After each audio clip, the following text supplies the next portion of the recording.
السلام علیکم بچوں آج میں آپ کو پرانے زمانے والی سٹوری سنانے لگی ہوں۔ ویسے تو قرآن پاک میں بھی اس کا ذکر ہے، لیکن چلیں میں اب سٹوری شروع کرتی ہوں۔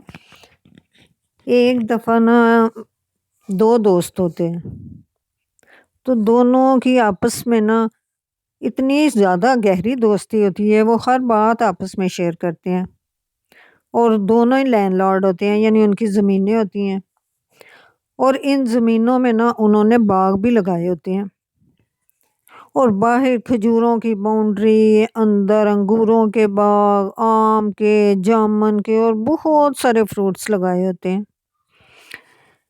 تو جو ہے ایک جو ہے وہ تو اپنی اس پہ بہت زیادہ وہ کرتا ہے، کہتا ہے میری تو بہت اچھی فصلیں ہیں، اندر فصل بھی لگائی ہوتی ہے۔ ویسے دونوں کی زمینیں جو ہے وہ الگ الگ جگہوں پہ ہوتی ہے، ایک کی کسی اور سٹی میں، ایک کی کسی اور سٹی میں۔ اب یہ جو اپنی وہ بہت زیادہ بڑائی کرتا ہے اس کے اندر ٹیوب ویل بھی لگے ہوتے ہیں، اور بہت پیارا سا لگتا ہے اس نے اس کے اندر تھوڑا سا مکان بھی بنایا ہوتا ہے، اور تھوڑے جانور بھی رکھے ہوتے ہیں، اور اس کی فصلیں بھی بہت زیادہ اچھی ہو رہی ہوتی ہیں۔ چونکہ فصلیں وغیرہ اچھی ہو رہی ہوتی ہیں، اس لیے وہ بہت اچھے طریقے سے رہ رہا ہوتا ہے۔ تو ایک دن دوسرا دوست اس کے پاس ملنے آ گیا، تو اس نے اپنے دوست کو دکھایا کہ یہ دیکھو میری فصلیں، اور کہا کہ میں نے تو اس دفعہ بہت زیادہ محنت کی ہے، اور اتنا زیادہ فروٹ لگا ہے اور فصل بھی میری اتنی اچھی ہے کہ میں تو اس دفعہ ساری جب فصل بیچوں گا تو میرے پاس تو بہت زیادہ منی آ جائے گا، پھر دیکھنا میں بہت بڑی ساری گاڑی بھی لوں گا، بہت اچھی اچھی چیزیں لوں گا، اور ہم سیریں بھی کریں گے۔ اور دوست نے کہا یہ تو تمہارا تو اس میں کوئی کمال نہیں ہے، یہ تو سب اللہ تعالیٰ کی رحمت ہے۔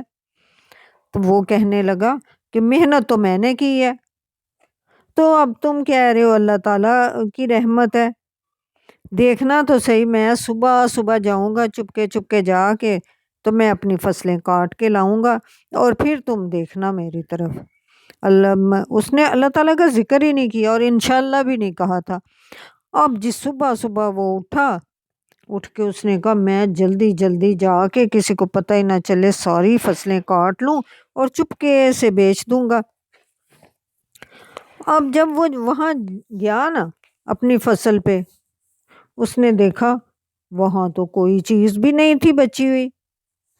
اس نے کہا یہ ایسے کیسے ہو سکتا ہے، یہ میرے تو گارڈنز بھی تھے، میری تو فصلیں بھی تھی، میری تو اتنی چیزیں تھیں، تو یہ میں کہیں رستہ تو نہیں بھول گیا؟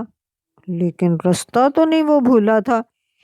اب اس نے دیکھا تو وہ کہیں رات کو پتہ نہیں آگ لگ گئی اچانک سے، اللہ جانے ٹرانسفارمر سے آئی یا آسمانی بجلی گری یا کیا، اس کی تو ہر چیز جل چکی ہوئی تھی، کوئی چیز ہی باقی نہیں بچی ہوئی تھی۔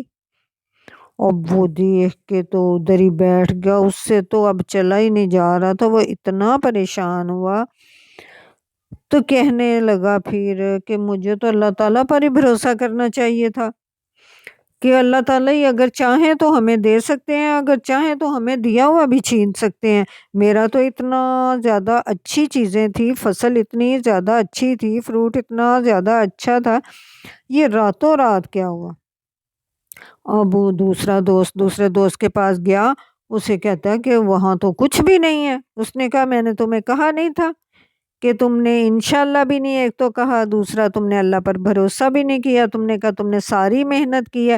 تم بے شک ساری محنت کرتے رہو، پھر بھی اللہ تعالیٰ جو ہے وہ کچھ بھی کر سکتے ہیں۔ اب تو اس کو یقین آ چکا ہوا تھا، اب تو وہ خود بھی کہہ رہا تھا کہ ان اللہ علی کل شیء قدیر، اللہ تعالیٰ تو ہر چیز پر قادر ہے، اور یا اللہ تعالیٰ مجھے معاف کر دینا، آئندہ سے میں کبھی بھی ایسی باتیں نہیں کروں گا، اور کبھی بھی میں کسی کو غریب نہیں سمجھوں گا، میں تو ہر ایک کا خیال رکھوں گا، اگر کسی کے پاس نہیں بھی کچھ ہوا تو میں پھر اپنی چیزوں میں سے اس کو دے دیا کروں گا، تاکہ میرے اللہ تعالیٰ میرے ساتھ خوش رہیں اور میرے ساتھ کوئی بھی برا کام نہ ہو۔ اچھا بچوں، ہمیں بھی ایسے ہی کرنا چاہیے کہ ہم بھی اگر کسی کے پاس کوئی چیز نہیں ہے تو ہم اس کے ساتھ شیئر کریں۔ اچھا بچوں، آج کی سٹوری ختم۔ خدا حافظ۔